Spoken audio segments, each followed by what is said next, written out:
கர்த்தர் வாக்கு கொடுக்கிறாரு, மகளே மகனே, இப்ப வேண்டான்னு நிறைய பேர் உன்னை புறக்கணிச்சிட்டாங்க. இப்ப நீ வேண்டான்னு நிறைய பேர் சொல்றாங்க.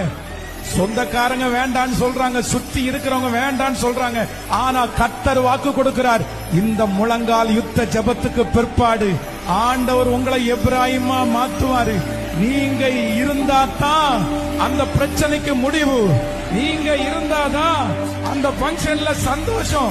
உங்களை சத்துருக்கு முன்பாக நான் உனக்கு ஒரு பந்தியை ஆயத்தப்படுத்தி உன் தலையை எண்ணெயினால் அபிஷேகம் பண்ணி உன் பாத்திரத்தை நிரம்பி வழிய பண்ணுவேன். நம்புறவங்க கரங்களை தட்டி, முழு பலத்தோடு கரங்களை தட்டி எஸ் எஸ் பிரைஸ். எப்ராயிம யாரும் உதறி தள்ள முடியாது. எப்ராயிம அசட்டை பண்ண முடியாது. கர்த்தர் வாக்கு கொடுக்கிறாரு.